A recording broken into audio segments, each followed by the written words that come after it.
Uma pessoa pode ser salva sem o arrependimento? Somente a fé em Cristo, sem o arrependimento, é suficiente para a salvação? Qual é a importância do arrependimento na vida cristã? Afinal de contas, o que significa arrepender-se? Essas e outras questões são respondidas no livro que eu vou indicar para você nesse vídeo.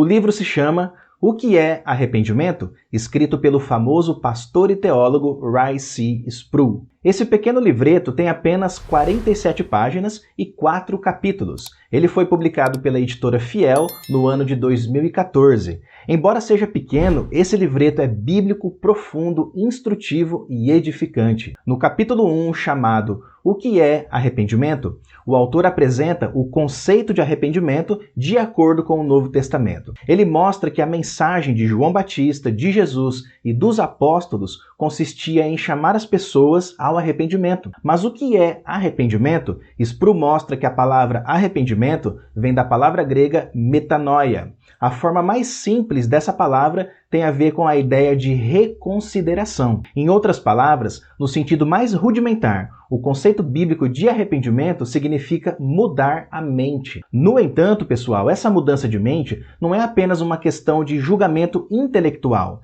Essa mudança traz consigo o arrependimento por causa de uma ação específica. O autor diz: o arrependimento leva consigo não somente um assentimento intelectual, mas também uma resposta emocional.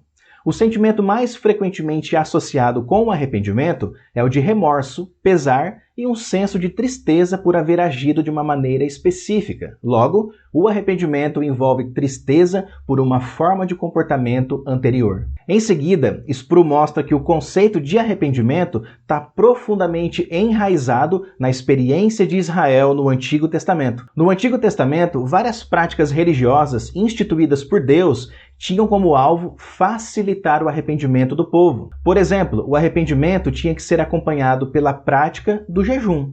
Mas o povo também deveria vestir certos tipos de roupa, como pano de saco e cinza. Isso era um símbolo externo do arrependimento interior. Além do jejum e da vestimenta, canções de lamento eram cantadas e orações eram feitas como demonstração de arrependimento. Como exemplo disso, temos o livro de Lamentações de Jeremias e o livro de Salmos. Além dessas características, o povo de Israel no Antigo Testamento também separava dias específicos para demonstrar a sua tristeza pelo pecado. Sproul termina o primeiro capítulo perguntando como que a igreja hoje pode demonstrar externamente um arrependimento genuíno. Ele diz que devemos dar importância primária ao coração, porque as formas externas de arrependimento podem nos conduzir ao externalismo. Mas isso não significa que podemos ignorar as demonstrações externas de arrependimento. No capítulo 2, chamado Um Quadro de Arrependimento, Sproul mostra, a partir dos profetas do Antigo Testamento,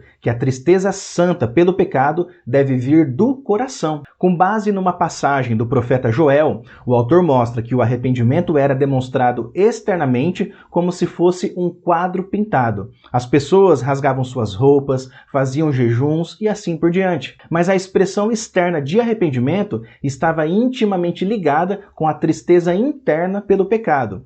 Isso porque o arrependimento, segundo a Bíblia, não é um ritual meramente religioso, mas uma mudança integral da própria alma. É por isso que os profetas do Antigo Testamento funcionavam como se eles fossem a consciência da nação. A tarefa deles era apontar o pecado do povo e chamar a nação ao arrependimento. É exatamente esse o sentido da verdadeira conversão: dar as costas ao pecado e voltar-se para Deus. Sproul então pergunta: você é de fato uma pessoa convertida?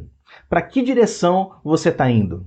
A sua vida precisa mudar ou ela já tem experimentado uma mudança que agrada a Deus? No capítulo 3, chamado Um Modelo de Arrependimento, Sproul explica que o arrependimento não envolve apenas o perdão dos pecados, mas também limpeza e purificação. Somos corruptos e precisamos ser purificados. Além disso, o arrependimento não é um acessório opcional à fé. somos justificados somente pela fé. No entanto, a justificação e a conversão envolvem arrependimento. Isso quer dizer que o arrependimento é o primeiro fruto da real transformação de uma pessoa. Ninguém pode afirmar que foi alcançado pela graça de Deus se não há nenhuma manifestação de arrependimento na vida. Todavia, o arrependimento não é uma obra humana, mas divina. É Deus quem produz o arrependimento em nossos corações. E as pessoas arrependidas querem ser perdoadas e também purificadas. Para ilustrar esse fato, o autor cita o arrependimento do rei Davi, após o pecado cometido com Batseba.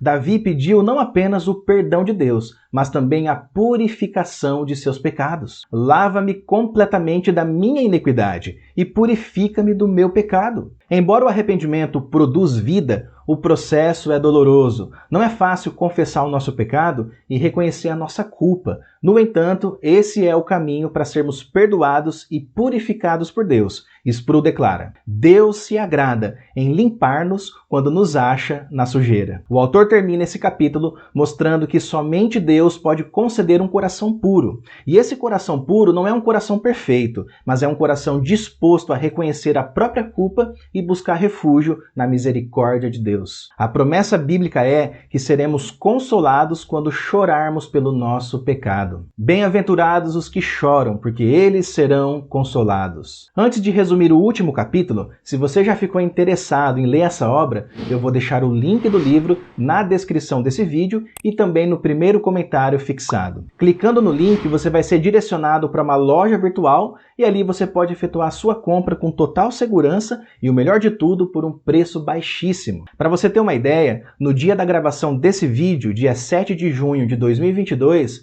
o livro está custando menos de R$7, então não perca essa oportunidade. No quarto e último capítulo, chamado Regeneração e Arrependimento, Sproul argumenta que Deus nos capacita a fazer o que Ele manda. Deus não nos dá uma ordem e depois fica de braço cruzado esperando a nossa obediência. Juntamente com a ordem, Deus concede a capacidade de obediência. Em seguida, o autor mostra que a fé verdadeira é um dom de Deus.